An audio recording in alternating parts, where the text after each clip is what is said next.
painel, eu preciso fazer uma saudação especial ao nosso coordenador do nosso programa de pós-graduação, mestrado em Direito, da Faculdade de Direito da Universidade de Passo Fundo, o professor Dr. Liton Lanes Pilar Sobrinho, que é o coordenador e o idealizador desse grande evento, que está tendo atividades pela parte da manhã, com belíssimas palestras, com colegas do Brasil e de fora do Brasil, à tarde também com painéis, IGTs, e na parte da noite. E para nossa alegria, hoje nós estamos recebendo 3 nomes, simplesmente daqueles nomes que a gente ficaria a tarde toda escutando, falando sobre relações de consumo. A professora doutora Cláudia Lima Marques, professora Cláudia, diretora do curso de Direito da nossa queridíssima Universidade Federal do Rio Grande do Sul, a nossa URGS. Já vou ler mais com detalhes o currículo da professora Cláudia. Que honra poder contar com a senhora. A professora é sempre uma grande alegria e uma satisfação. Também estamos recebendo a nossa participante internacional, que é a professora mestra Sandra Fustagli, de Rosário, na Argentina, da Universidade Nacional de Rosário, da belíssima Faculdade de Direito de Rosário, e também o nosso queridíssimo professor, Marcelo Sodré. O professor Marcelo também sempre participa das nossas atividades aqui, tem as suas publicações, é também uma referência nacional. Então, a gente vai ter com cada um dos nossos painelistas o tempo de até 20 minutos para que possam falar, e de imediato eu vou começar com a professora Cláudia Lima Marques. A professora possui graduação em Ciências Jurídicas e Sociais pela Universidade Federal do Rio Grande do Sul, a URGS, mestrado e doutorado na Alemanha, pós-doutorado na Universidade de Heidelberg, diretora da Faculdade de Direito da URGS, a primeira mulher diretora da URGS, né, em mais de 100 anos do curso, até 2024, professora titular da Universidade Federal do Rio Grande do Sul, professora permanente da graduação e do programa de pós-graduação em Direito da URGS, relatora da Comissão de Juristas do Senado Federal para atualização do nosso Código de Defesa do Consumidor, membro da Comissão de Juristas do Senado Federal da Reforma do Código Civil, presidente do Comitê de Proteção Internacional de Consumidor, que é a Law Association, presidente mundial da International Association, membro da Sociedade Latino-Americana de Direito Internacional, diretora da Associação Luso-Alemã de Juristas, é também ex-presidente da Associação Americana de Direito Internacional, ainda a professora também é ex-presidente, eu sei que ela gosta muito disso, do Brasilcom, o Instituto, né? Não que não goste dos outros, mas ela tem um carinho muito especial pelo Brasilcom, Instituto de Política e Direito do Consumidor, coordenadora da Revista de Direito do Consumidor, líder do grupo de pesquisa do CNPq Mercosul, Direito do Consumidor e Globalização, coordenadora brasileira da Rede Alemanha-Brasil de Pesquisas em Direito do Consumidor. Eu não sei se eu esqueci alguma coisa, professora Cláudia, né? Mas é um currículo belíssimo seu, como também da professora Sandra e do professor Marcelo. Mais uma vez, muito honrado de estar ao seu lado e dos demais colegas aqui para nós iniciarmos esse painel. Boa tarde, professora Cláudia. Boa tarde, é uma grande honra e um prazer estar novamente entre amigos, o professor Rogério, também saúdo o professor Liton, enfim, todo o grupo muito ativo aí da UPF, e estar com o professor Sodré é sempre uma aula, assim como a professora Sandra Fustagli, meus saludos, né, muito especiais, a toda essa magnífica academia da Universidade de Rosário. Eu pedi para falar primeiro, porque vou focar a minha fala em 2 fenômenos, né? Primeiro, a necessidade de atualização do Código de Defesa do Consumidor, em virtude desta sociedade digital que nos dá o título, não é? Dessa reflexão, e depois porque estou participando efetivamente da atualização do Código Civil.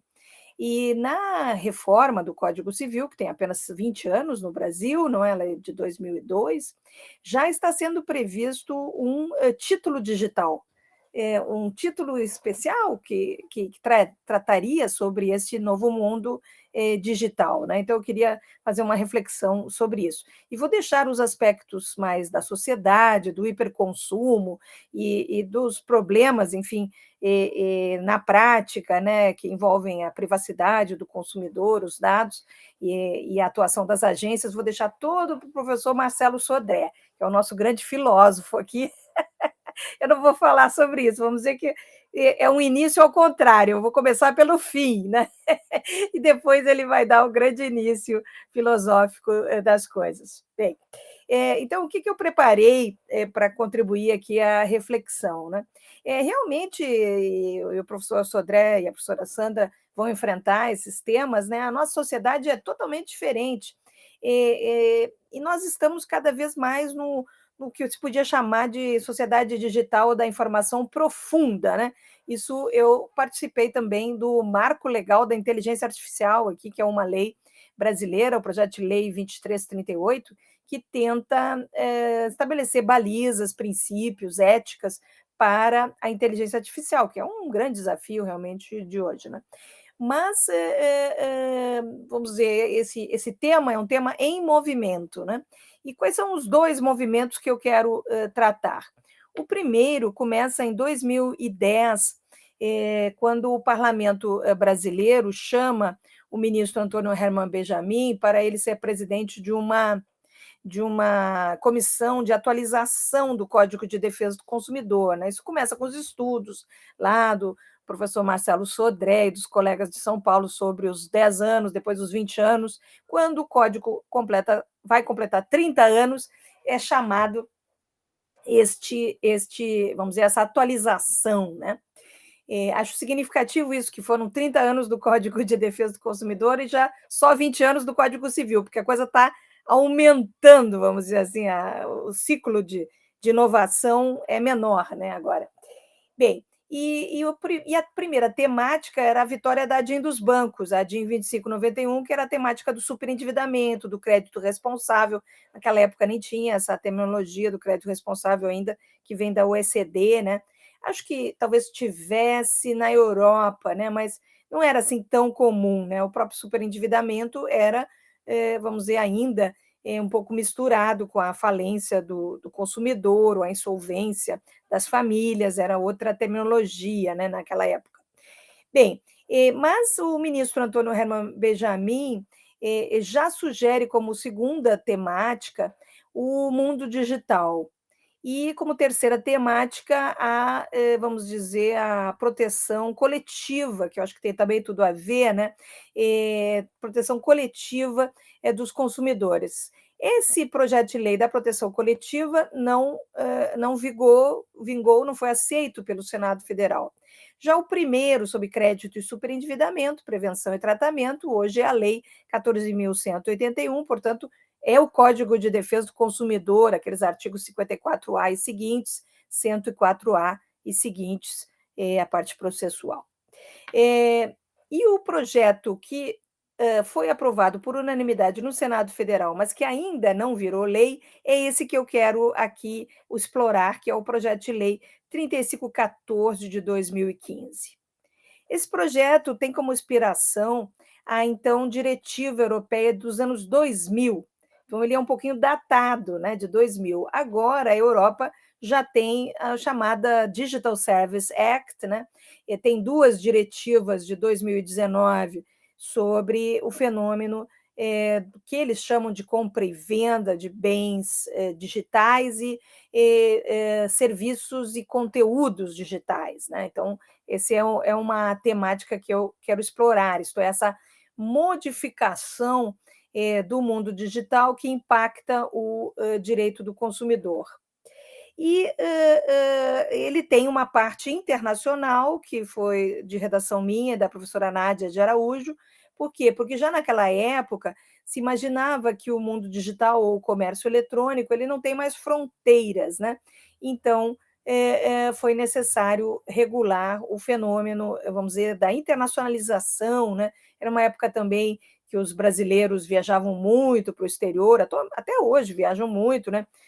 antes da pandemia, havia um certo, nessa época também, um certo euforismo da sociedade de consumo brasileira, né? Então, era essa a proposta do 3514. Por que esse projeto é interessante até hoje e por que ele deveria ser aprovado, se ele tem uma certa velhice, vamos dizer,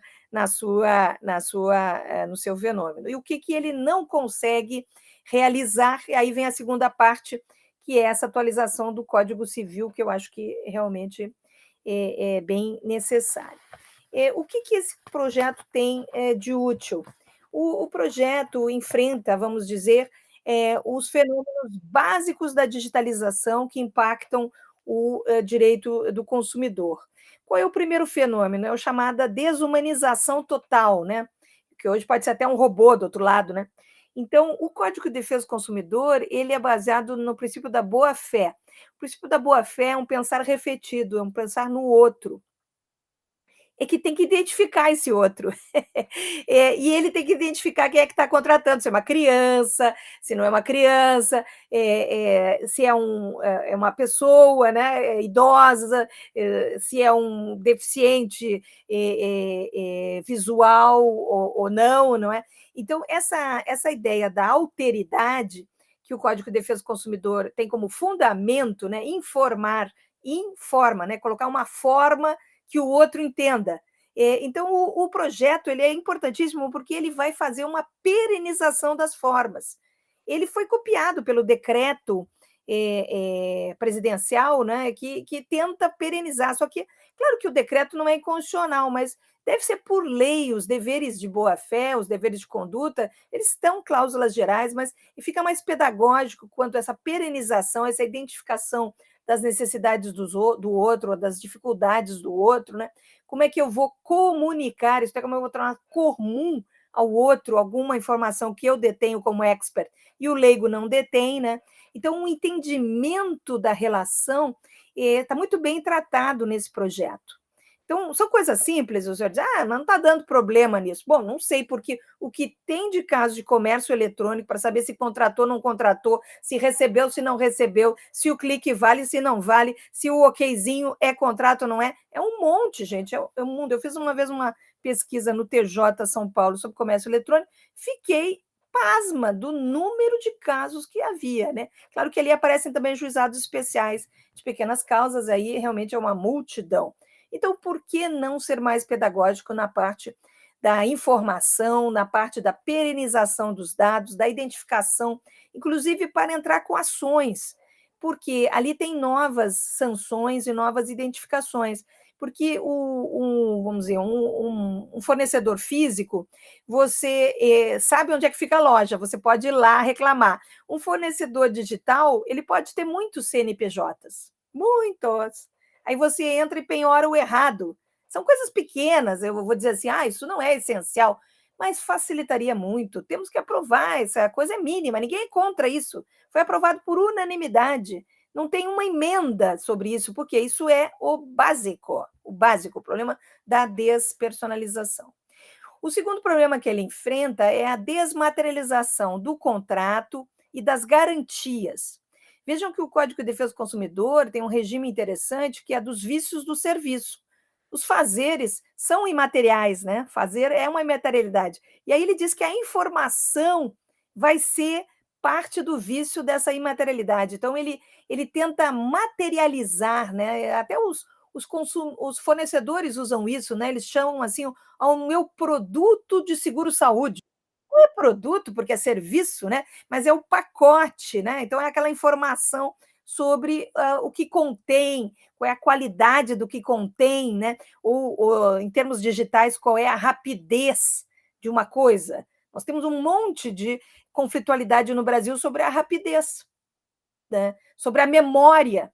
Qual é a memória de um determinado celular? Se pode estar na nuvem, se pode estar aqui, mas os pareceres sobre isso. Por quê? Porque é conflitual isso. Então, nós precisamos ter uma nova versão da qualidade para o digital. E aí, novamente, o PL 3514, assim como a diretiva de 2000, que não foi mudada nesses aspectos. Eles mudaram quanto aos serviços, porque ali era muito voltado para produtos, né? E eles mudaram quanto à publicidade, o marketing, melhor dizendo, né? Vamos chamar de publicidade, vamos dizer o marketing, né? Porque o marketing digital evoluiu muito, o marketing, porque ele hoje faz um trabalho com dados que naquela época realmente não era visto, né? O valor econômico dos dados não tinha sabia-se, né? Mas não tinha tanta qualidade. Então, o Digital Service Act, que atualiza a diretiva do comércio eletrônico, né? Ele não muda essa base que está no PL 3514. E o último fenômeno é o fenômeno da deslocalização, não é? Por quê? Porque também esqueci as garantias, né? As garantias, por exemplo, da evicção, do fim do vínculo, né? Da alternatividade no fim do vínculo, que agora o serviço digital você simplesmente desliga e acabou, né? Você não sabe nem por que desligou o negócio, se você pagou, não pagou, qual foi o problema, né? Então, essa ideia de garantia da manutenção do contrato vem também no PL 3515. E a localização é bastante importante. Por quê? Porque hoje existe uma espécie assim de e o próprio projeto de lei começa assim, né? Ele inclui um princípio de combate ao assédio de consumo e combate à discriminação dos consumidores. A discriminação começa pela localização deles, né? E pode aprofundar-se com a base no profiling, né? Na perfilização. Então, isso tudo está no projeto de lei 3514, que complementa, vamos dizer, o assédio de consumo, que já está na parte de crédito, né, de prestação de serviços e produtos, no 54C, inciso 4º, que é uma espécie de abuso da fraqueza do outro, né? Vamos dizer, uma certa pressão para contratar alguma coisa, né?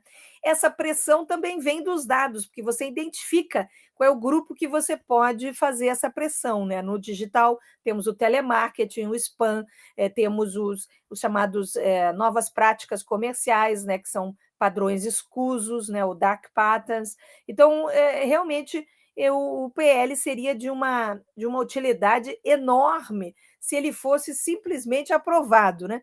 Ele tem também um direito de autodeterminação do consumidor sobre os seus dados, ele tem o direito de neutralidade digital, né, da metodologia, e principalmente aquilo que já está nas diretrizes da ONU, atualizadas em 2015, que é a ideia da igualdade de direitos do consumidor online e offline. E aí eu passo para aquilo que não está no projeto, né? Já vou passando para a última parte, né? No mundo digital do consumo, eu entro e saio dos locais. Eu posso entrar e sair com a minha liberdade de movimento e eu não tenho que deixar meus dados quando eu entro dentro de uma loja. Eu vou fazer essa figura de linguagem aqui, não tem mais água, que eu bebi tudo, mas tudo bem. Faz de conta que tem uma água aqui dentro desse meu copo, né? A água seria a relação de consumo e o copo seria o marketplace ou o algoritmo dessa plataforma que criou esse mundo digital para o consumidor subir e para o fornecedor aparente subir para se encontrarem. Só que eles, quando entram na relação de consumo, eles entram nesse mundo aqui que é um todo construído pelo design, né? Alguém desenhou esse mundo, essa plataforma. Geralmente fazem a figura de linguagem das plataformas assim, linear, né? Então, na verdade, é uma highway que as pessoas se encontram. Mas isso não é verdade. A gente tem que ver que a liberdade deles está aqui dentro, ó, porque ele foi desenhado assim. Desenhou dessa forma o mundo, né? Se a entrega é por DHL ou por correio, se é com cartão de crédito, se é com PayPal, se ele vai ficar com todos os meus dados ou só os necessários, se ele vai deixar eu fazer uma manifestação crítica ou se ele não vai deixar, porque ele que controla absolutamente tudo. Tudo. Isso aqui é ele, ó. Isso aqui é a plataforma, tá? E só entra quem ele quiser. Então, esse outro coitadinho que está aqui, que é o fornecedor teórico, né? esse não controla nada, quem controla é o gatekeeper, né?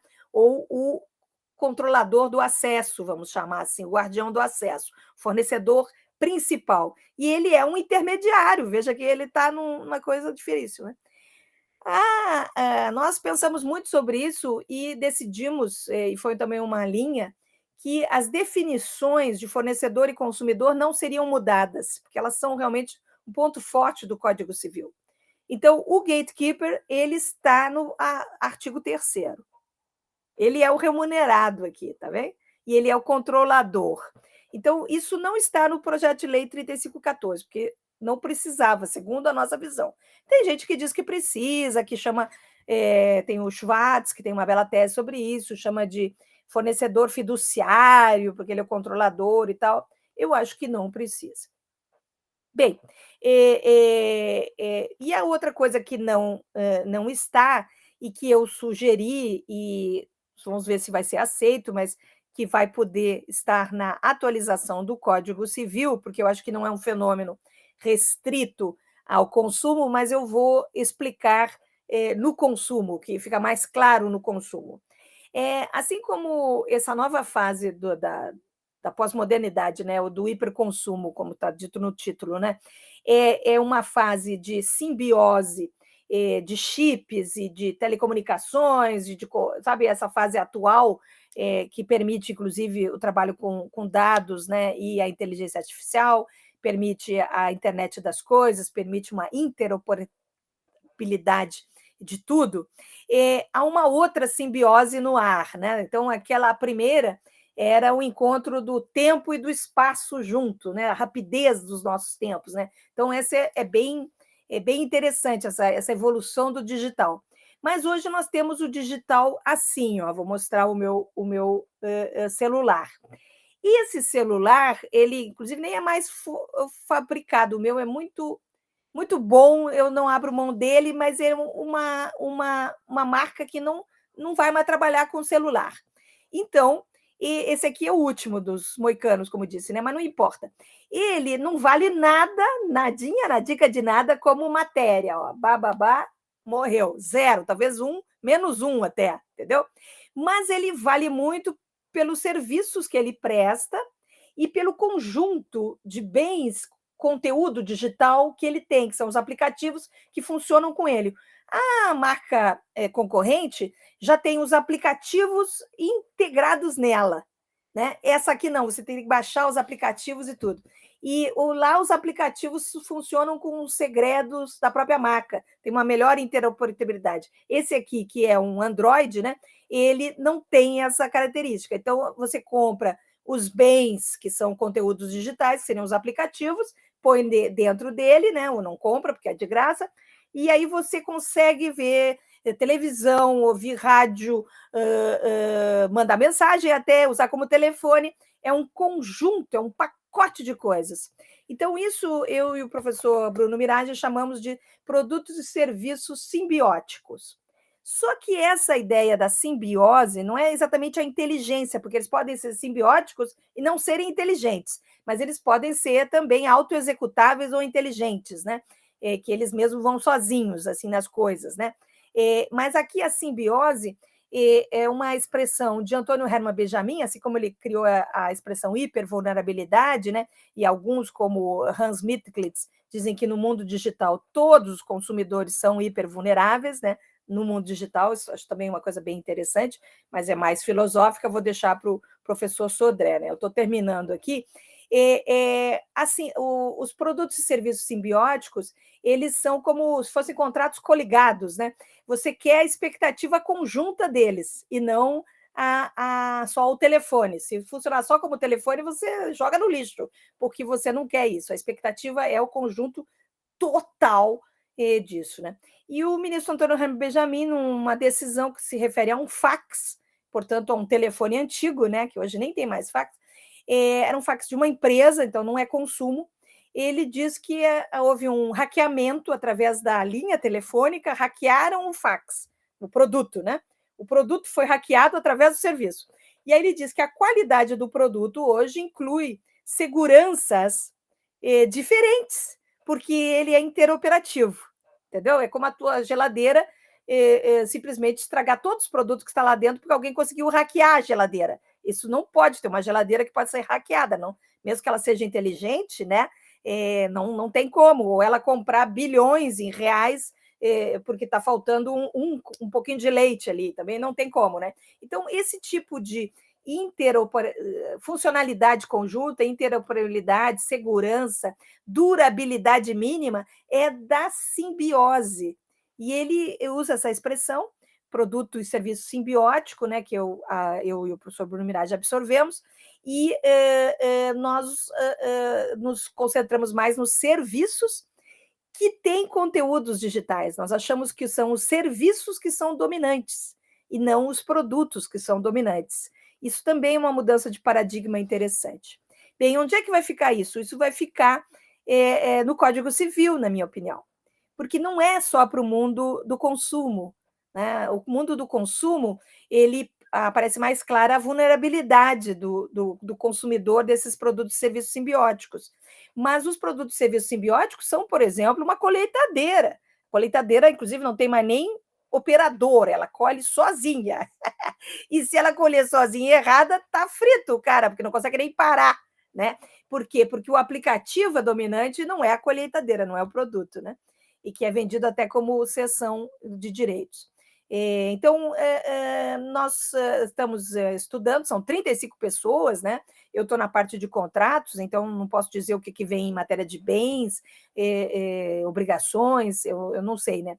Mas na parte de contratos, nós estamos fazendo várias sugestões para adaptar ao mundo digital, a aceitação, expedição, etc., né? Todas essas teorias, a boa-fé, a confiança, no mundo inteiro houve evolução, mas houve evolução no PGB, no Código Civil Comercial da Nação Argentina, né?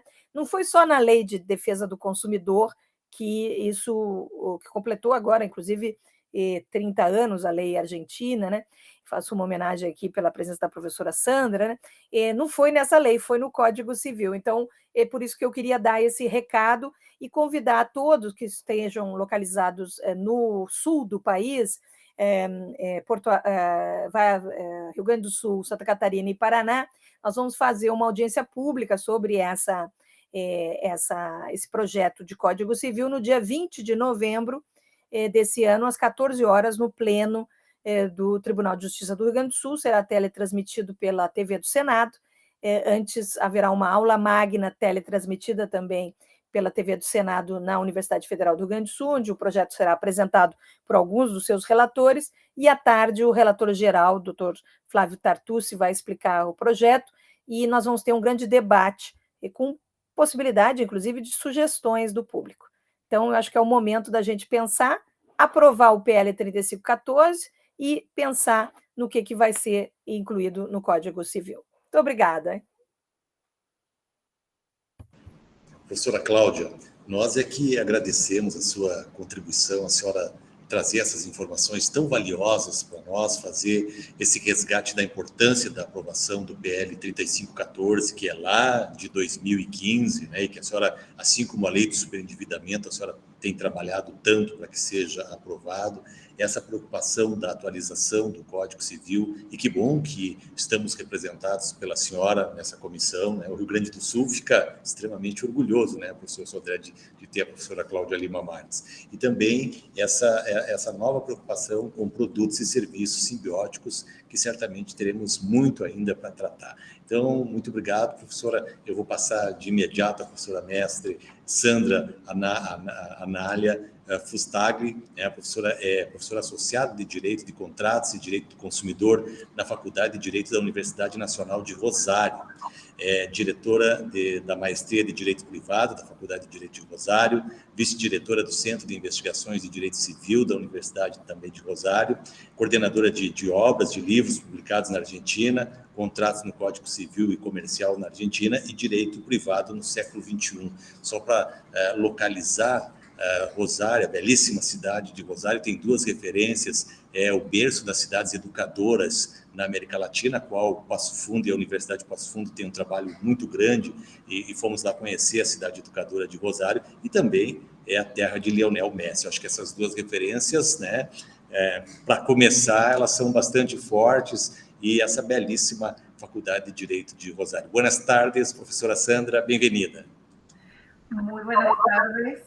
Muchísimas gracias, profesor Rogelio da Silva, por la presentación tan cálida, por el afecto a mi universidad, a mi ciudad, y gracias especiales por esta invitación y poder compartir este pequeño espacio con juristas tan grandes y tan destacados. Realmente coincidía mientras la doctora Lima Márquez exponía con muchas de sus apreciaciones, porque pensaba precisamente compartir con ustedes el estado que está atravesando nuestra regulación de consumo en relación a la protección del consumidor digital en los entornos digitales. Mencionaba la profesora Lima Márquez que nuestra ley está cumpliendo 30 años. Tuvimos hace poco menos de 2 meses un congreso muy grande en la ciudad de Rosario para celebrar ese aniversario, y ahora estamos asistiendo a distintas jornadas y congresos también que tienen lugar con motivo del mismo aniversario. Y en estos 30 años, cuando ponemos en perspectiva desde dónde partimos y dónde estamos situados hoy en materia de protección del consumidor, hace 30 años era un reto, si se quiere, en el contexto de todos los países que integramos el Mercosur, el desarrollo de esa protección, como de alguna manera también el Mercosur sirvió de un espacio de afianzamiento recíproco para las legislaciones internas de derecho del consumidor, en gran medida al impulso de Brasil, que ya tenía su código, y los demás nos vimos obligados a tener nuestros propios ordenamientos de consumo para poder comenzar a hablar de una armonización normativa. En estos 30 años, para Argentina, los derechos del consumidor se han venido consolidando en términos de reconocimiento. No tenemos el mismo nivel óptimo en términos de implementación.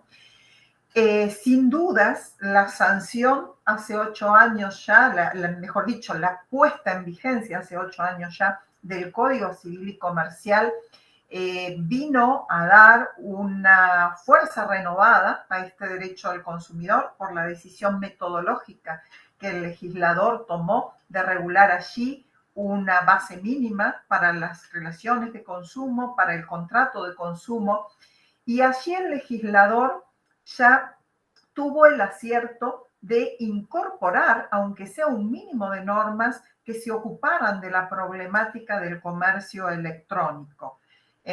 Pensemos que ese código fue redactado en 2012, luego vino toda la tramitación legislativa hasta que se aprobó finalmente el proyecto y entró en vigencia en 2015. Entonces, en ese momento el comercio electrónico tenía una realidad incipiente. Existía, debatíamos en la doctrina, pero el uso no era el que hoy conocemos. Digamos que la gran irrupción de la tecnología en el mercado digital a nivel global es de alguna manera más reciente. Entonces, ¿con qué nos encontramos en el ordenamiento normativo argentino? Con una base de normas principistas desde la Ley de Defensa del Consumidor, desde el Código Civil y Comercial, fundamentalmente normas que buscan garantizar la dignidad del consumidor, la no discriminación, el acceso igualitario a bienes, la libertad de elección, todas normas que tienen una profunda base constitucional en nuestro artículo 42 de la Carta Magna Argentina, pero nos sirven de base para construir respuestas jurídicas. Pero debemos reconocer que frente al extendido y desarrollado fenómeno de la digitalización de los mercados, de esto que algunos dan en llamar la plataformización del consumo para referir a un modelo económico, a un modelo de negocios que, como bien planteaba la profesora Lima Márquez, viene atravesado por la despersonalización, por la desmaterialización, por la deslocalización. O sea, nos conmueve todas las bases de la regulación jurídica tradicional, nos presenta nuevos retos y nos obliga a pensar nuevas formas de protección. Los principios que hoy tenemos vigentes en el derecho argentino nos sirven para construir respuestas, pero no son suficientes. Es necesario pensar un marco regulatorio específico para la protección del consumidor en esos espacios digitales, un marco que atienda a las particularidades de ese comercio a través de plataformas, o sea, cómo este modelo de negocios está pensado en base a un manejo algorítmico, a un diseño del consumo y del consumidor también a partir de lo que los algoritmos que las plataformas quieren emplear diseñan a medida de su modelo de negocios o de sus anunciantes o de sus posibles clientes. Entonces, en esa despersonalización de las relaciones, también de alguna manera el comercio de plataformas plantea serios desafíos a la protección de la persona misma, del consumidor, no solo por los perfilamientos, no solo por las constantes lesiones y agresiones a la privacidad, sino también porque de alguna manera construye un consumidor algorítmico a medida de lo que las plataformas quieren diseñar. Entonces, el reto para la protección es importante porque tiene que cubrir un abanico muy amplio de aspectos. O sea, no bajar los niveles de protección en términos de los intereses económicos del consumidor, pero nos está exigiendo acentuar claramente la protección a nivel de derechos fundamentales del consumidor en cuanto persona humana. Entonces, cabe pensar regulaciones para estas nuevas estrategias publicitarias que parten del perfilamiento publicitario, que parten a veces de estas plataformas que se valen de los llamados patrones oscuros para acelerar de algún modo la decisión a través de mensajes engañosos como estos que todos conocemos recorriendo las redes, de quedan tantos productos, quedan tantas habitaciones disponibles, hay tantas personas consultando una página.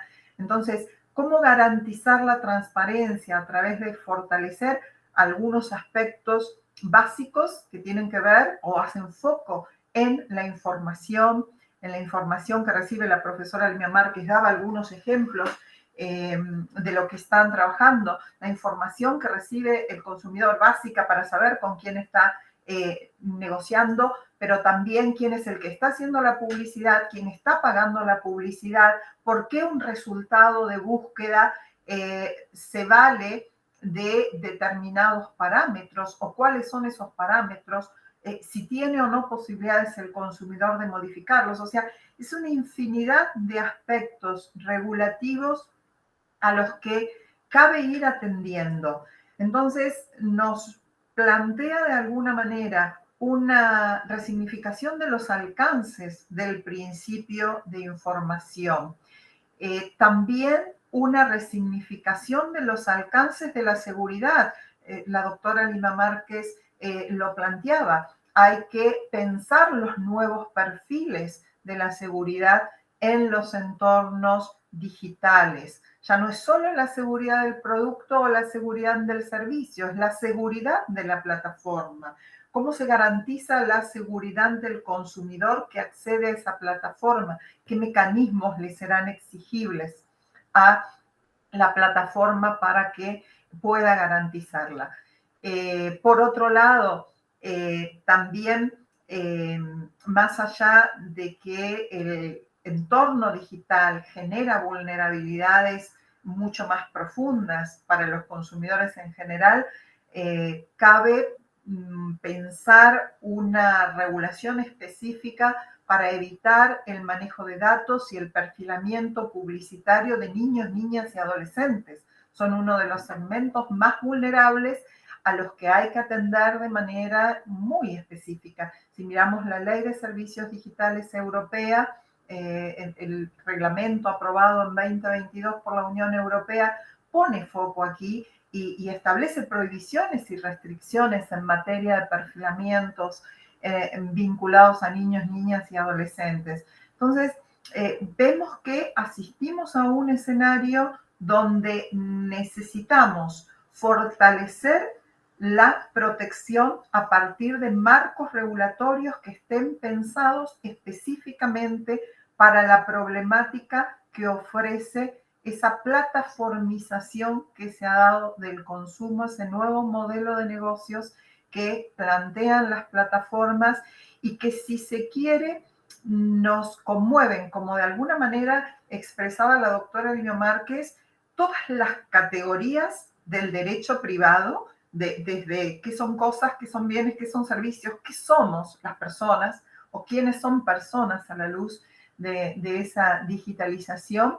Y también nos obliga a pensar estas nuevas categorías para el derecho del consumidor. Esa resignificación de la información, de la seguridad, de los bienes, de la seguridad de los bienes, de la seguridad de los productos, del entorno, de la responsabilidad también, si se quiere, por defectos de productos y servicios, porque está pensada para esa dicotomía productos-servicios, pero ahora la digitalización nos plantea, como bien explicaba Claudia, esa simbiosis entre productos y servicios, que es todo un desafío regulativo.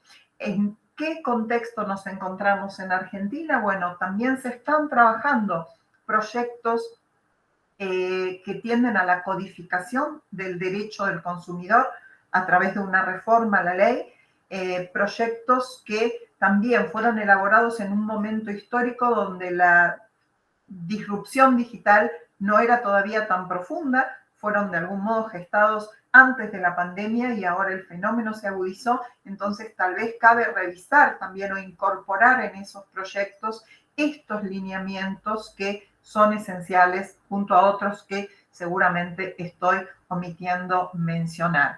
Y me parece que al pensar esa nueva regulación, no deberíamos perder la posibilidad de pensarlo en términos globales, en términos regionales, porque precisamente este fenómeno de la deslocalización que lleva a que cuando un consumidor actúa en el mercado digital puede estar negociando en cualquier otro país, ese trasponer fronteras que supone el mercado digital, nos obliga a pensar también como países de manera conjunta estos niveles protectorios, a pensar el fortalecimiento de mecanismos de resolución de conflictos alternativos también en los mismos entornos digitales, a pensar colectivamente la protección, porque el mercado digital es muy complejo para dejar al consumidor aislado en una defensa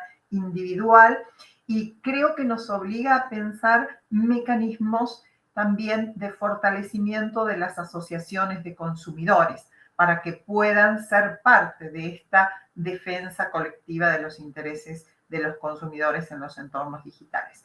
Esto es lo que me parecía interesante compartir con ustedes y de alguna manera contrastar el estado de la legislación en ambos países. Muchas gracias. Graças, professora Sandra.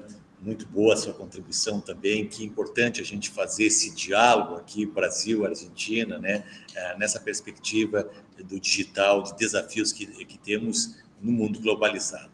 Bom, agora a gente vai então para o nosso terceiro painelista, que é o professor Dr. Marcelo Gomes Sodré, graduado em Direito pela Pontifícia Universidade Católica de São Paulo, em Filosofia pela Universidade de São Paulo, fez mestrado e doutorado em Direito pela Pontifícia Universidade Católica, PUC, livre docente na área dos direitos difusos da PUC São Paulo, atualmente é professor na graduação e pós-graduação da PUC, nas disciplinas de Direito das Relações de Consumo, Direito Ambiental e Filosofia do Direito.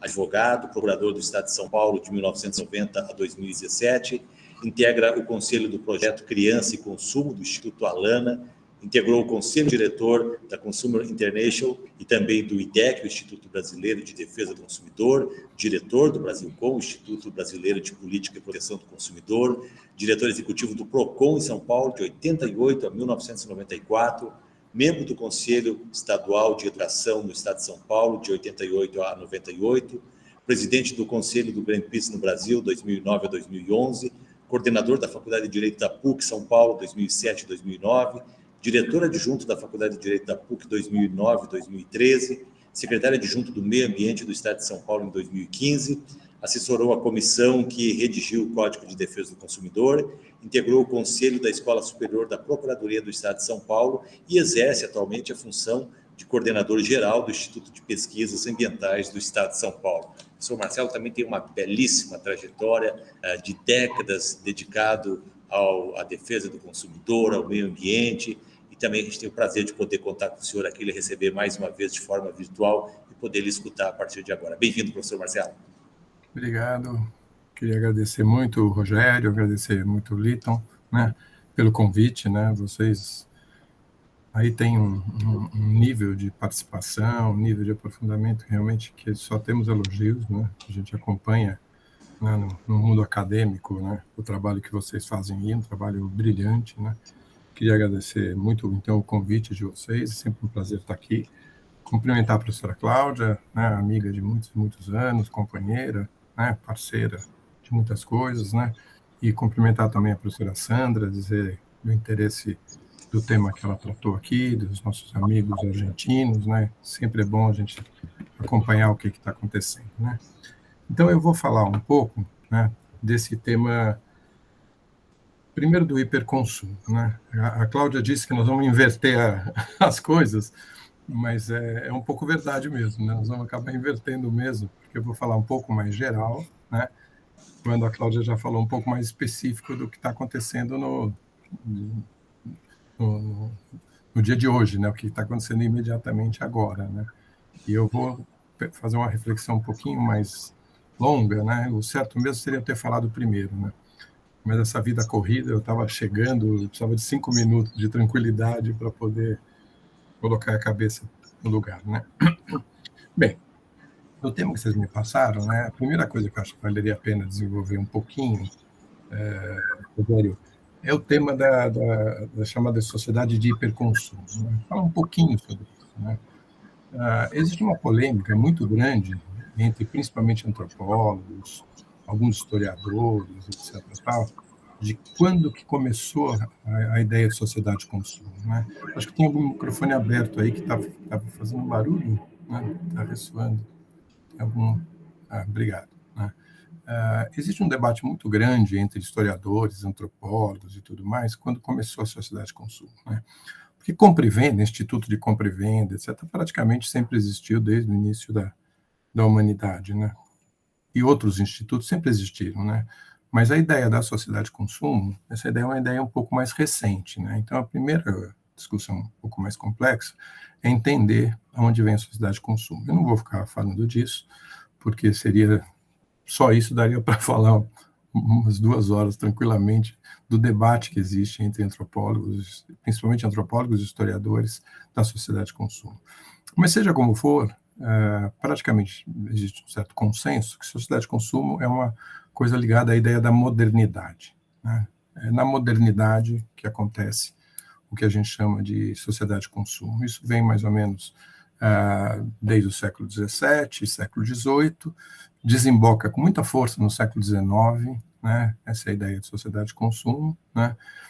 E existem alguns textos interessantes, né? O Émile Zola, aquele escritor francês, tem um livro interessantíssimo, né? Chamado O Paraíso das Damas, né?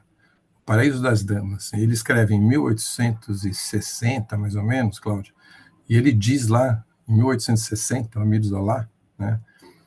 Que o comerciante que não troca os produtos é burro, entende? Porque isso ele diz em 1860, no romance que ele escreve, né? Ele diz, o comerciante que não percebe que uma das formas de atrair o consumidor é aceitar uma reclamação de um consumidor, né? e tomar as medidas, isso está lá no romance escrito em 1860, 1870 aproximadamente, né? Mas seja qual for o historiador que a gente vai pegar, existe um certo consenso, né, de que a sociedade de consumo é a grande vitoriosa do século XX. Né? É um modelo que acabou sendo um modelo imposto, né, de alguma forma, né, por uma série de questões sociais, etc., etc., mas é o grande modelo da sociedade ocidental, né, da sociedade ocidental do século XX. E nesse debate, né, surge claramente a ideia, né, de que, principalmente no começo do século XX, né, 1910, 1920, começam realmente as discussões, de alguma forma, ligadas ao que a gente vai chamar de direito do consumidor, que a gente só vai chamar mais tarde de direito do consumidor. Né? Mas, seja como for, o que é importante notar é que o século XX é um século que passa por uma série de mudanças relevantes. E uma das mudanças primeiras que eu queria falar, né, é que a primeira metade do século XX, né, a gente vive o que a gente chama basicamente do modelo fordista, né, onde o produto é o mais importante. Né, o produto é o mais importante. Né, e, então você tem as grandes fábricas, né, a indústria automobilística, né, década de 50, década de 60, e assim por diante. Né? Então, se a gente fosse fazer um balanço, eu não vou fazer isso agora, mas se a gente fosse fazer um balanço assim, as 10 empresas mais importantes da década de 60, 70, nós colocaríamos lá a Sony, a Ford, a General Motors, né? Com certeza seriam 5, 6 empresas de produtos. Né? A partir da década de 70, aproximadamente, existe o que alguns autores, né, vão trabalhar, né, no sentido de começar a mostrar que o produto começa a perder importância e o que passa a ganhar importância é a informação. Né? E a gente passa a viver o que a gente chama, então, de um modelo, lentamente, uma transformação muito grande, que a gente começa a viver o que a gente chama desse modelo pós-fordista. Né? Esse modelo pós-fordista, ele não tem o produto como o centro, né? É uma nova etapa de um capitalismo. Né? Existe um filósofo interessantíssimo, né, que escreveu sobre pós-modernidade e consumo, né, onde ele vai dizer, né, que a sociedade de consumo é um novo modelo de um capitalismo tardio. Então, a gente estaria vivendo um novo modelo do próprio capitalismo, né, onde a gente alocaria junto com a sociedade de consumo a ideia da globalização. Os dois conceitos, eles vêm juntos, né? A ideia de globalização e a ideia de desenvolvimento da sociedade de consumo. Né? E é nesse contexto que surge essa expressão, né? Por isso que eu estou falando um pouco desse conceito de hiperconsumo. Né? Quem, de alguma forma, cunhou essa expressão hiperconsumo é um filósofo francês que está vivo, né? Tá bem com uma boa idade, né? Que é um filósofo chamado Gilles de Lipovetsky, né? Que escreve um livro, né, chamado A Velocidade Paradoxal, né? Ensaio sobre sociedade do hiperconsumo. Né? E é ali que é cunhado um pouquinho, então, estou começando desse começo, porque eu acho que é importante fixar alguns conceitos. Né? É ali que surge, basicamente, essa ideia do hiperconsumo. E a ideia do hiperconsumo, ela tem uma relevância muito grande, porque ela mostra uma mudança profunda na forma de relações sociais. Primeiro das relações sociais, o direito depois vai rebater essas relações sociais, mas primeiro nas relações sociais. E o primeiro fato que é interessante, que esse filósofo diz, né, ele vai dizer que a gente viveu uma revolução do consumo, mas é uma revolução um pouco diferente, que é uma revolução pela aceleração dos próprios princípios. Né? Não é uma revolução no sentido de uma mudança profunda de estrutura, né, de mudança. É uma revolução que ganha pela aceleração. Né? Ou seja, aqueles princípios da sociedade de consumo, eles se aceleram profundamente a partir da década de 60, depois da Segunda Guerra Mundial, basicamente, né? E eles vão ganhar um contorno enorme, principalmente na década de 60, na década de 70. E a gente passaria, então, segundo esse filósofo, né, a viver, a partir da década de 70, o que ele vai chamar, então, dessa sociedade do hiperconsumo. Né? Essa sociedade se caracteriza por várias formas, eu não vou ficar falando delas, né? Mas só queria guardar uma ideia que me parece importante, né? Que ele diz, né? Ele fala assim, as sociedades medievais, elas se pautavam pela tradição, pelo passado. A sociedade moderna se pautava, né, pela ideia de um projeto do futuro, né? Pela ideia de um mundo novo, melhor, futuro e etc. Tal. E o que tem na nossa sociedade, que seria essa sociedade de hiperconsumo, é que ela se pauta pelo fato de todo mundo só pensar no presente. A gente perdeu, diz o Lipovetsky, né, ele diz, a gente perdeu a base do passado, né, um certo fundamento do passado, e perdeu a ideia de um projeto de futuro, né? E a gente vive o quê? A gente vive, enquanto sociedade, né, o mundo do presente. E aí, por isso que ele vai dizer que a sociedade do hiperconsumo é uma sociedade hedonista, né? Uma sociedade que pensa no prazer, né? Uma sociedade que busca o prazer.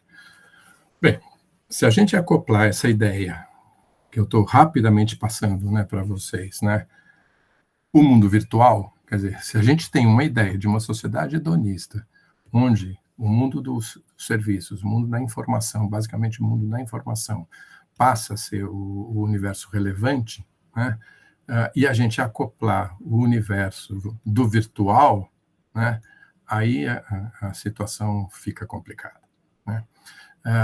O Bauman, né, tem uma série de livros interessantíssimos, acredito que vocês todos conheçam, né, mas ele vai dizer algumas coisas interessantes, né, dessa passagem do que ele vai chamar do sólido para o líquido. Ele fala assim, o mundo antes era o mundo do sólido, né, era o mundo então, da fábrica, né, era o mundo da fábrica, era o mundo do sólido, né, mas por conta dessas mudanças todas e da necessidade de uma alteração do próprio sistema, né, do movimento de acumulação, né, de acumulação de capital, né, esse mundo sólido ele começa a esbarrar, né, os sólidos não se adaptam, né, e por isso a gente passa então para viver esse mundo que é a ideia do mundo do líquido, né. E aí acontece algo, né, do ponto de vista filosófico, e a Cláudia falou super bem, mas ela não teve tempo de fazer toda a fundamentação filosófica, né? Acontece o que a gente chama, né, que vários filósofos vão chamar da compressão do tempo e espaço, né? Se nós percebemos, parte da nossa segurança é uma estrutura mental de tempo e espaço que a gente tem, né? Só para falar, por exemplo, rapidamente, e se tiver algum filósofo aqui, já peço perdão, porque eu vou ser simplista, né? Mas usando Kant, né, eu organizo o mundo a partir dos a priori do conhecimento, do tempo e do espaço. Então, tudo que eu olhar, eu organizo em termos de tempo e espaço. Cada um de nós faz uma organização de tempo e espaço. No tempo e espaço, vamos dizer assim, tradicional, eu estou chamando de tradicional, antes do mundo virtual, né, eu tenho tempo e espaço para refletir, de alguma forma, né?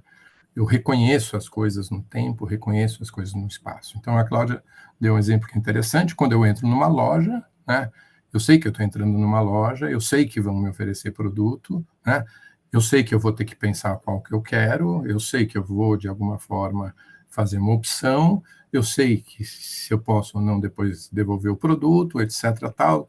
Nem sempre sabe, mas as linhas básicas a gente sabe. O que acontece nesse mundo virtual? Acontece uma quebra de tempo e espaço, onde a gente não vive mais os espaços e tempos delimitados que a gente vivia antes. É tudo junto ao mesmo tempo, né? Então, a gente trabalha 24 horas, 7 dias por semana, a gente é consumidor 24 horas, 7 dias por semana, a gente é pai, é mãe, é avô, né? Eu estou aqui falando com vocês e estou com a minha neta aqui do lado, aqui tentando cuidar dela. Sou avô 24 horas por dia, 7 dias por semana, e assim por diante, né? Então, eu vou dar uma aula, né? Todos nós aqui somos professores, e, por exemplo, no pós-graduação, e um aluno fala para mim, professor, desculpa, eu vou ficar com o celular ligado, porque é a condição que o escritório me deu para eu poder fazer o pós-graduação. Eu tenho que ficar olhando o celular, porque pode acontecer alguma coisa no escritório que eu tenha que atuar. Então, eu vou pedir desculpa, não é nenhum desrespeito ao senhor, mas eu preciso ficar com o meu celular. É condição para que eu assista a aula aqui do pós-graduação, que eu fique com o celular aqui. Então, o que a gente vive? A gente vive 24 horas, 7 dias por semana, tudo que antes a gente vivia em momentos diferentes, né? Então, eu tinha o meu momento do lazer, eu tinha o meu momento do trabalho, eu tinha o meu momento da leitura, do estudo, e assim por diante. Agora eu estou lendo, e ao mesmo tempo que eu estou lendo, está entrando mensagens imediatamente. Se eu tivesse com o computador ligado aqui, está entrando mensagens do Iraque, não sei de onde, né, da faixa de Gaza, e etc, etc, etc. E o que a gente vive, então? A gente vive uma situação em que nós somos todos ao mesmo tempo 24 horas por dia.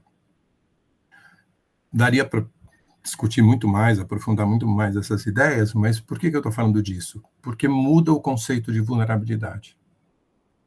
Porque muda o conceito de vulnerabilidade. Eu acho que essa situação é que a gente deve, de alguma forma, pensar. Quando o Código de Defesa do Consumidor foi escrito, lá no finalzinho da década de 80, os alunos perguntam, né, Cláudio, não sei se para você também, vocês não fizeram a previsão da compra eletrônica? Falo assim, não fizemos, né? Simplesmente porque a internet não existia, entende, né? O código não fala sobre compra eletrônica, porque, né, a gente estava preocupado com o telefone, comprando o telefone, né? Que tocava o telefone ou tocava a campainha, né? Tocava o telefone ou tocava a campainha, era o máximo. Ou você estava andando na rua e tentavam te vender um baú do carnê do Silvio Santos, né? Era isso que a gente vivia, ou a enciclopédia Barça na porta da sua casa, né? Era isso que basicamente era isso que a gente vivia, né? E nesse ponto é impressionante como o Código de Defesa do Consumidor, com 35 anos, ainda consegue ser usado. É impressionante, porque os princípios estão lá, né? Os princípios estão lá, né? E mesmo não tendo internet, a gente consegue usar o Código de Defesa do Consumidor, né?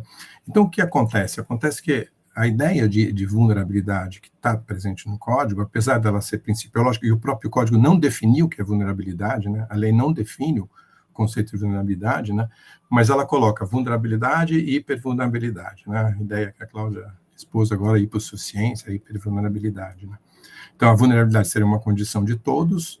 Em algumas situações básicas, a gente viveria o que a gente poderia chamar, então, dessa hipervulnerabilidade. Então, uma criança, um idoso, uma pessoa que não sabe ler, etc.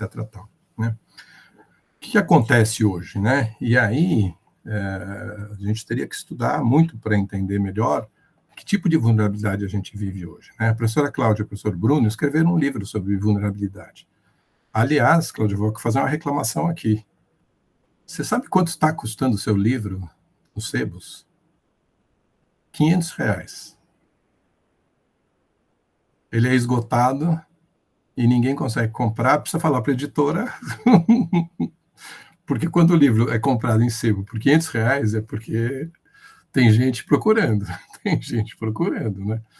E tá custando em torno de R$500, mais ou menos, o livro da professora Cláudia e do professor Bruno sobre vulnerabilidade. Né? Precisa mostrar isso para a editora e falar, editora, vamos republicar o livro, né? Mas, assim, por que eu estou falando isso? Porque, na verdade, o conceito de vulnerabilidade é um conceito também móvel, né? A gente está vivendo numa sociedade móvel, o conceito de vulnerabilidade, né? Eu escrevi um texto que vai sair publicado agora no livro em homenagem ao professor Doneda, né? A Cláudia também acho que participou, com certeza absoluta, outros que estão aqui talvez tenham participado, trazendo o conceito de multivulnerabilidade, entende? A ideia de um conceito que a gente chama lá de multivulnerabilidade, né?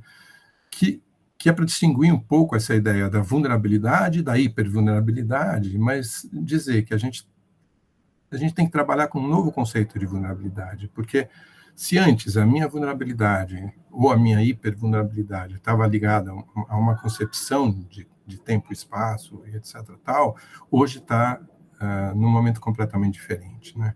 A gente está sendo, de alguma forma, chamado nos temas de consumo, né, 24 horas por dia, por todos os poros possíveis e imagináveis, né, por todos os momentos, todos os momentos que a gente vive, né, a gente não está. Porque se eu vivo numa sociedade onde eu consigo separar os espaços, né, então eu tenho meu espaço de lazer, eu tenho meu espaço de família, eu tenho meu espaço de trabalho, eu tenho meu espaço, né, de alguma forma, Também eu sou consumidor em alguns momentos, eu sou consumidor, em outros momentos eu não sou consumidor, e quando eu vou ser consumidor, eu estou preparado para ser consumidor. O que acontece é que nessa sociedade, né, que é sociedade globalizada de consumo, e nessa ideia da pós-modernidade, né, que a professora Cláudia escreve tão bem sobre ele, né, o que a gente tem? A gente tem que a gente é consumidor 24 horas por dia, 7 vezes por semana, queiramos ou não, percebamos ou não, né? Mesmo a gente muitas vezes não percebe que a gente, na grande maioria das vezes, eu diria que a gente não percebe que a gente está sendo consumidor, né? Então a gente tem que falar a gente tem que falar de alguma forma de um novo conceito de vulnerabilidade, né? E eu acho que é um pouco isso que a Cláudia trouxe quando ela vai falar da simbiose, produto e serviço, quando ela vai falar disso, é um novo tipo de vulnerabilidade, né? E aí, só para fazer um raciocínio final, Cláudia, eu queria aproveitar, né, você falou um pouquinho do Código Civil, né, e dizer que eu acho que a gente está vivendo um movimento que a gente tem que refletir um pouco sobre ele. Uns 20 anos atrás, mais ou menos, caiu na minha mão um livro chamado Covadis Consumidor, de um professor, se não me engano, colombiano, né? Estava até procurando aqui na minha bagunça aqui, não achei, mas depois eu posso achar, né?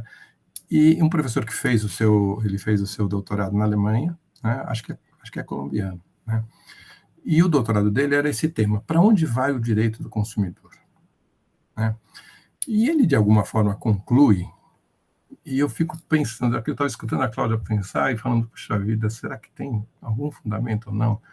Ele dizia: o direito do consumidor será reincorporado por um novo direito civil. Entende? O direito civil está completamente desatualizado. Eu acho esse tema complicadíssimo de pensar. Eu só estou jogando só para a gente refletir. A gente está aqui num seminário, né? Mas quando eu vejo uma reforma do Código Civil e vejo uma série de temas que, vamos dizer assim, de alguma forma eram temas apropriados pelo direito do consumidor, mas que parece que eles são mais amplos que o direito do consumidor, e essa foi uma das ideias que a Cláudia trouxe, né? Eu começo a pensar, né, do próprio Estatuto do Direito do Consumidor, entende? E aí me vem duas ideias, as duas elas complexas, né? Uma primeira, né, dizer, puxa vida, então será que o direito do consumidor está sendo enfraquecido quando a gente vê, por exemplo, uma reforma do direito civil, de alguma maneira se apropriando de temas de consumidor? Porque a gente sempre pensou, né, Cláudio, que o direito do consumidor como microsistema, ele se justificava por ser mais protetivo do que a regra civil, né? Mais protetivo do que a regra civil. Bem, mas se a regra civil está subindo a barra dela, né, tem duas alternativas. Eu posso olhar e entender que o direito do consumidor está cumprindo o seu papel, né, incomodando o direito civil, como eu posso pensar outra coisa também, que talvez esteja na hora do direito do consumidor também subir a sua barra, entende? E perceber que tem coisas que são específicas de consumidor, né? E aí a gente precisaria repensar um pouquinho umas alterações no direito do consumidor, mas já nesse contexto, dizendo, olha, por aqui talvez o direito civil já consiga resolver por conta de uma série de institutos novos do direito civil, e a gente agora tem que repensar um pouquinho o direito do consumidor nesse mundo, qual é o papel do direito do consumidor, né? E aí me vem essa ideia, então, desse conceito de multivulnerabilidade, entende? Se a gente não tem que, de alguma forma, repensar um pouquinho esse universo, desse conceito de multivulnerabilidade. Então, são essas ideias jogadas, né, de alguma forma, um pouco jogadas, sem estrutura, né? Mas é um pouco assim o que eu tenho pensado ultimamente. Eu, de longe, estou olhando a comissão lá de Direito Civil, olhando um pouquinho, vendo os temas que eles estão trabalhando, tal, e pensando um pouquinho nesse universo. Como é que fica o direito do consumidor se o Código de Defesa, se o Código Civil se atualiza completamente, né? Como é que fica o direito do consumidor, né? Ele cumpriu o papel dele, porque ele realmente incomodou o direito civil correu atrás, ou agora ele tem que se repensar? Como que a gente vai repensar o direito do consumidor a partir de uma reforma e da apropriação de uma série de temas para dentro do direito civil? Eu fico meditando um pouco sobre isso e não tenho respostas, isso é para um próximo capítulo. Obrigado, Poxa, professor Marcelo, espetacular também, né? A gente Nossa, assim, professora Cláudia, professora Sandra, professor Marcelo, fico pensando assim, a gente tinha que fazer, está tão na moda hoje, né, podcast, né, versão 1, 2, em etapas, em fases, né, professora Cláudia, professor Marcelo, professora Sandra, para que a gente pudesse explorar a riqueza de cada ponto que cada um dos nossos palestrantes, né, dos nossos painelistas trouxe na tarde de hoje, porque são tão relevantes. Mas é claro, eu também não quero tomar a tarde toda dos colegas, né, que têm outras atividades, que têm uma agenda cheíssima, mas eu quero devolver a palavra à professora Cláudia depois de todas essas colocações. Eu só queria agradecer, foram 2 brilhantes aulas, muito obrigada, também achei muito instigantes, e eu acho que vamos dizer, uma das diretrizes dessa atualização do Código Civil é justamente não modificar leis especiais, né, ou microsistemas que estão funcionando. Isso é uma diretriz que eu pedi, que o ministro Salomão concordou, não é? Então, isso está sendo mantido à risca, pelo menos até agora, né, no que se viu, né?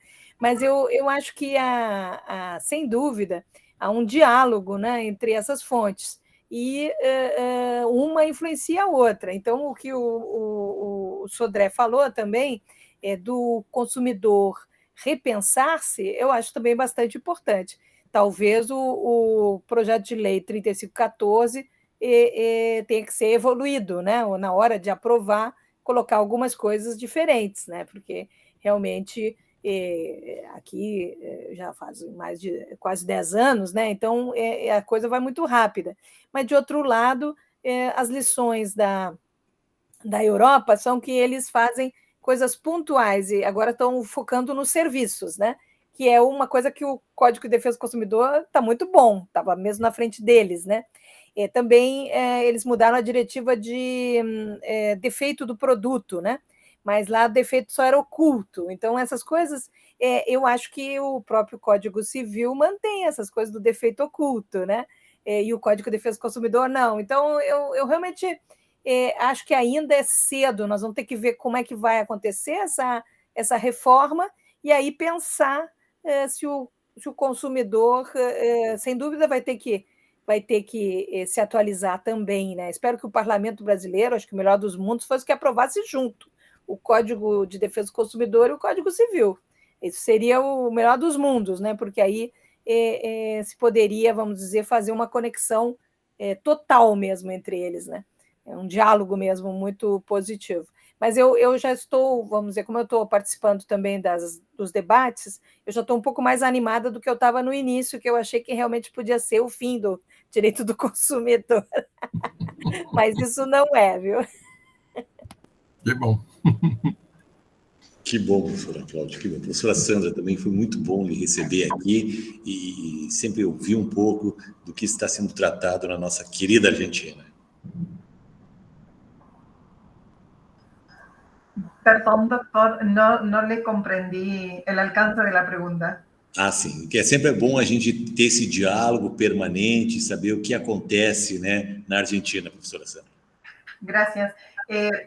Retomo una de las ideas del doctor Sodré, porque es muy interesante de pensar en estos corsi y ricorsi del derecho, si volvería el derecho del consumidor al seno del derecho privado, porque el concepto de vulnerabilidad en sí, como una noción que de algún modo es móvil y está en construcción y en modificación permanente, en ese origen que tuvo en el derecho privado de alguna manera y luego sale para fortalecerse en el derecho del consumidor.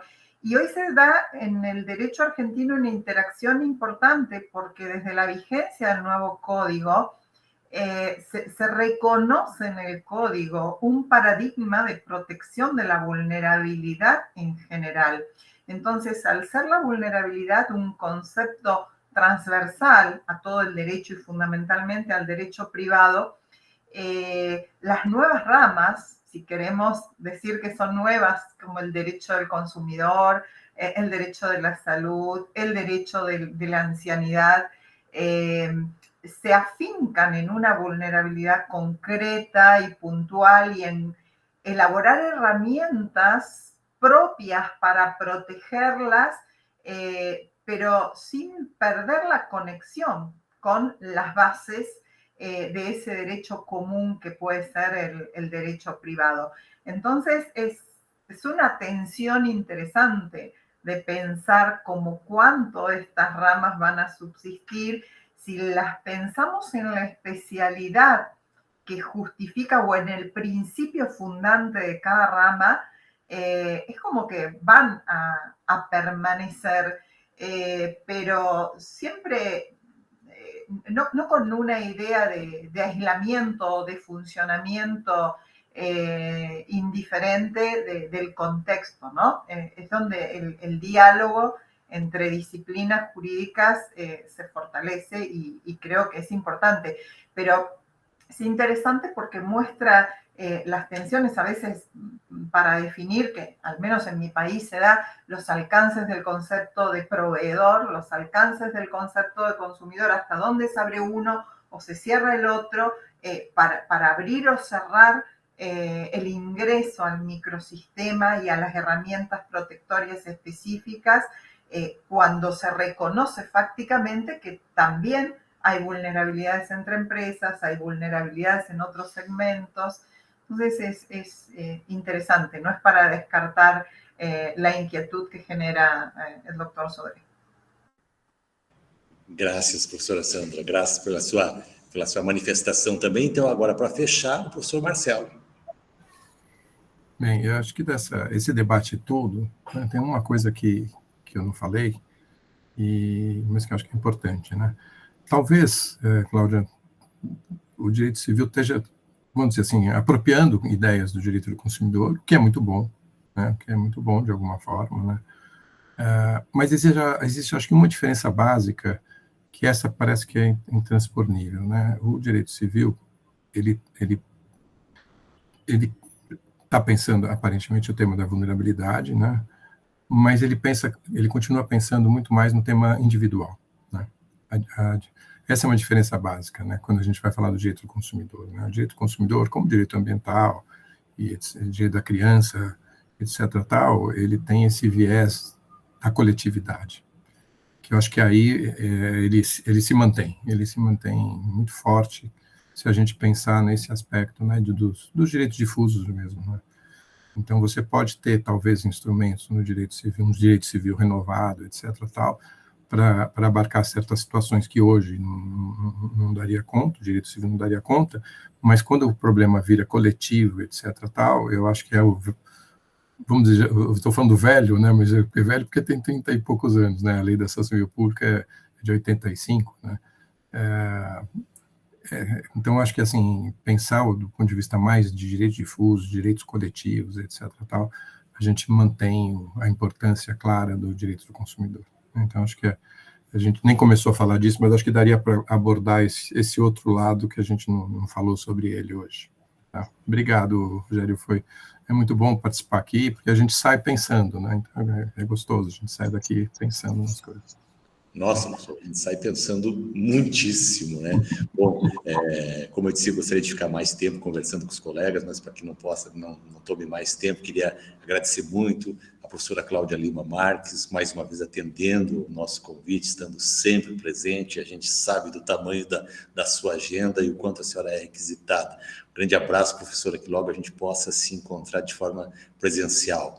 Agradecer também a professora Sandra Anália Fustagli, que é da Universidade de Rosário, na Argentina. Professora, também vamos nos encontrar no Brasil ou na Argentina, certamente, muito em breve. E ao professor Marcelo Sodré, que mais uma vez também atende a nossa demanda e nos brinda com uma brilhante fala aqui. Nós chegamos, então, ao final do nosso painel, que foi a proteção do consumidor digital na sociedade do hiperconsumo, dentro da programação do nosso 7º Congresso Internacional de Constitucionalismo, Democracia e Relações Sociais, Perspectivas Tecnológicas. E lembrando, né, que esse material, esse brilhante material, isso é uma vantagem, vai ficar no YouTube, que daí, professora Cláudia, professor Marcelo, professora Sandra, a gente escuta para volta, escuta de novo, anota, né? E vai formando cada vez mais o nosso convencimento. E amanhã a gente tem o nosso GT, né? Relações de consumo, com mais de uma dezena e 2 dezenas de trabalhos que vão participar. Grande abraço a todos os amigos, muito obrigado mais uma vez. Graças, professora Sandra. Muito obrigado.